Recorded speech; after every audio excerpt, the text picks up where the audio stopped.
Hello guys, welcome back to my channel. और आज है हमारा 100 days fat to weight challenge का डे 20 और 21। दोनों व्लॉग्स मैंने एक में ही पोस्ट कर दिए हैं। मैंने पी लिया था प्रोटीन शेक और अपनी ब्लैक कॉफ़ी पी ली थी। और मैंने सोचा वर्कआउट स्टार्ट करके दिखते। मेरा मन नहीं था आज करने का कि हो जाए चलो, बट मुझसे नहीं हुआ। मेरा मन ही नहीं था, तो मुझे नहीं अपनी बॉडी को फोर्स करना था। मेरे को ये था कि मैं दिन में आके वर्कआउट कर लूँगी। अभी मैं घर जाके रेस्ट कर लेती हूँ और उसके बाद मैं निकल गई घर के लिए। और मैं घर गई आराम से। घर जाते ही मैंने सबसे पहले अपनी मील बनाई, जिसमें थे 2 ब्राउन ब्रेड और टोफू की भुजी। वैसे कभी कभी मैं टोफू की भुजी की जगह एग वाइट्स भी खा लेती हूँ, बट आज मेरा मन टोफू की भुजी खाने का था। और मैंने अपना मील ली और मैं सो गई। उसके बाद मैं उठी और फिर मैं दोबारा दिन में जिम के लिए निकल गई, क्योंकि मुझे वर्कआउट करना था। और उसके बाद मेरी ड्यूटी थी, मैं मिस नहीं करना चाहती थी वर्कआउट। उसके बाद मैं पहुंची जिम। ये देखो, दिन में जिम बिल्कुल ही खाली रहता, कोई भी नहीं होता। खाली जिम की ना वाइब भी अलग होती है। अपने मनपसंद गाने चला सकते हो आप, अपने मनपसंद वर्कआउट कर सकते हो। कोई भी मशीन आपको आराम से अवेलेबल मिल जाती है।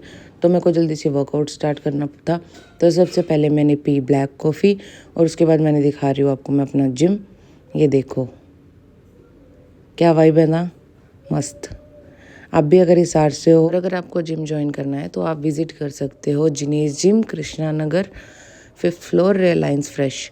तो स्टार्ट करते हैं ट्रेडमिल से। मैंने ट्रेडमिल किया 15 मिनट्स और आज था हमारा वर्कआउट शोल्डर का। तो सबसे पहले हम अच्छे से वार्म अप कर लेंगे, शोल्डर की मोबिलिटीज़ कर लेंगे। आप लोगों का वर्कआउट आज क्या था मुझे कमेंट में बताओ, और आपने कौन कौन सी एक्सरसाइज भी की मुझे ये भी बताना। आप लोग मुझे शोल्डर की सबसे बेस्ट एक्सरसाइज बताओ कि जो आपको सबसे बेस्ट लगती है, जिससे आपके शोल्डर में सबसे ज़्यादा पंप आता है। तो चलो स्टार्ट करते हैं शोल्डर प्रेस से। और शोल्डर प्रेस के हम 15 के 4 सेट्स करेंगे। और ये मशीन इतनी इफ़ेक्टिव है कि खाली वेट में भी ये इतना इफ़ेक्ट करती है प्रॉपर मसल पे। और उसके बाद थी हमारी second exercise, posterior deltoid with cable. और इसके हमने 15 के 4 सेट्स लगाए खाली वेट में। ये बहुत ही ज़्यादा इफ़ेक्टिव एक्सरसाइज है शोल्डर की। उसके बाद है हमारी थर्ड एक्सरसाइज, फेस पुल। इसके भी हमने 15 के 4 सेट्स लगाए। फिर हम करेंगे फ्रंट रेज विद डंबल। इसको मैंने 2.5 से स्टार्ट किया था और 4th सेट इसका मैंने 5 kg से लगाया था। इसके मैंने 15 के 4 सेट्स किए। और उसके बाद हमारी आ गई लास्ट एक्सरसाइज, जो कि है अपराइट रो। इसको मैंने केबल से किया और इसके मैंने 15 के 4 सेट्स लगाए। और इसमें वेट मैंने ज़्यादा नहीं रखा। और उसके बाद हमारा वर्कआउट हो गया कंप्लीट। तो थोड़ी सी ऐसे ही वीडियोस बना लेते हैं। और ये देखो, वेट तो काफ़ी कम लगने लग गया है अब मेरा, क्योंकि मेरा वेट अराउंड 10 to 11 kgs चला गया है। उसके बाद हो गया था मेरा ड्यूटी टाइम, तो मैंने शावर ले लिया। और उसके बाद फिर मेरे को पीना था प्रोटीन शेक। और वैसे तो मैं प्रोटीन शेक 300 ml दूध में लेती हूँ, बट एक पैकेट में 380 ml दूध आता है। तो मैंने आज पूरा ही डलवा दिया था। और उसमें इतना ज़्यादा प्रोटीन शेक बन गया, क्योंकि उसमें बहुत सारा जाग भी बन गई। तो बहुत सारा दो ग्लास प्रोटीन शेक बन गया था। और फिर मैंने दोनों ग्लास प्रोटीन शेक पिया और मेरा पेट बिल्कुल फुल हो गया। फिर क्या, मुझे तो दोबारा से लग गई भूख, क्योंकि मैंने वर्कआउट किया था। मैंने दोबारा पिया प्रोटीन शेक और आज मैंने खाया पोहा, मेरा फेवरेट। और पोहे में अगर पीनट ना हो ना तो पोहा बिल्कुल भी अच्छा नहीं लगता। और मैं तो पोहा खाती ही पीनट के लिए, क्योंकि बहुत ही टेस्टी लगता है पीनट के साथ पोहा। और मैंने खाया पोहा और क्या टेस्टी बना था, क्या टेस्टी।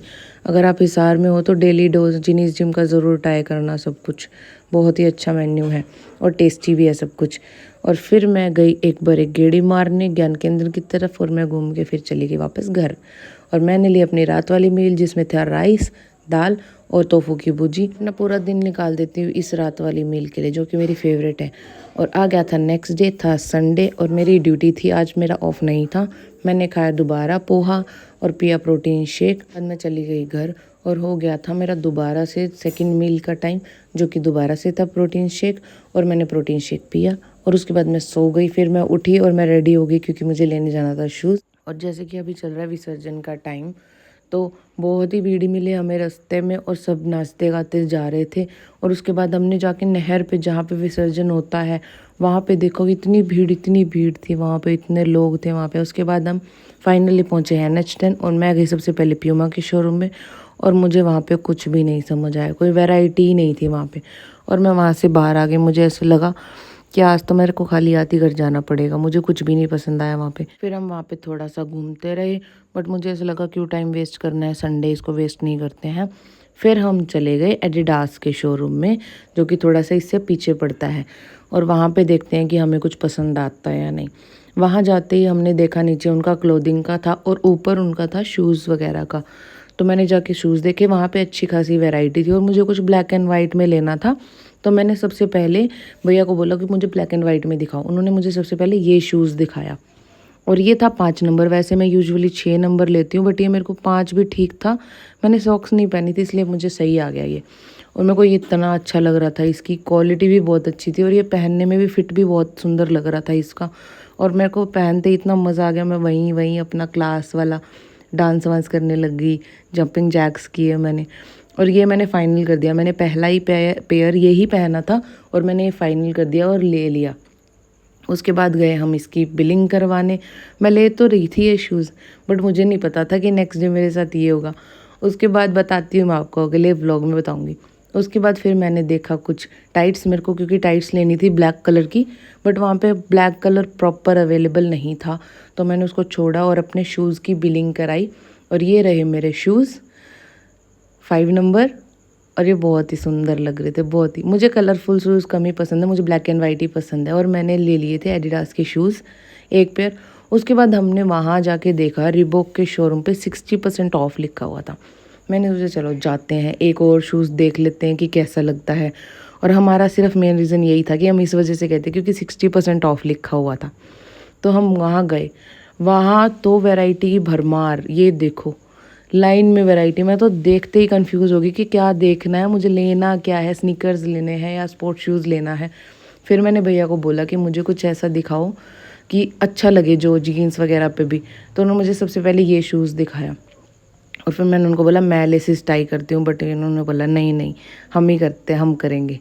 फिर उन्होंने मेरी लेसिस टाई की और मैंने ये शूज़ देखा, बट मुझे पसंद नहीं आया। उसके बाद मैं गई सबवे। मुझे सबवे देखने में अच्छा नहीं लगता, तो मैंने सोचा एक बार आज ट्राई करके देखते हैं। और मैंने वहाँ सबवे वाले भैया का पूरा दिमाग खा लिया, क्या डलता है क्या नहीं डलता है, क्या क्या खा सकते हैं, क्या क्या फ़ैट फ्री होता है, आपके पास फ़ैट फ्री सॉसेज है, सब कुछ। लास्ट में हमने बनवा लिया था अपना सब, और मैंने ये बनवाया था और मुझे ट्रस्टली बहुत ही अच्छा लगा, बहुत ही अच्छा। मुझे नहीं था एक्सपेक्टेड कि ये इतना अच्छा होगा, हेल्दी चीज़ भी अच्छी होती है भाई, और मुझे बहुत अच्छा लगा। उसके बाद हम निकल गए थे घर के लिए, क्योंकि बहुत ही ज़्यादा रात हो गई थी और मैं इतनी खुश थी शूज़ लेने के बाद, मेरी खुशी आसमान पे थी। और ये देखो ग्लो देख रहे हो आप, ये ग्लो है शूज़ का, ये देखो ये रहे, वाह क्या मज़ेदार चीज़ है। बाद मैंने नन्नू को मेरे शूज़ दिखाए और इसका रिएक्शन देखो कैसे हैं। अच्छे हैं, अंदर से सॉफ्ट है। और क्या, बहुत सॉफ्ट हैं, अच्छे हैं। सही है क्या। हाँ। उन्होंने मेरे शूज़ अप्रूव कर दिए थे, उसे अच्छे लगे, उसने बोला मेरे के लिए भी ऐसे ला दो। और फिर मैंने बनाई अपनी मील, राइस दाल और एग भुर्जी। और ये मैं सोते सोते भी इसकी वीडियो बना रही हूँ, मुझसे सब्र ही नहीं हो रहा कि मुझे सुबह ये पहनने हैं। उसके बाद मैं इसके वेट करते करते सो गई।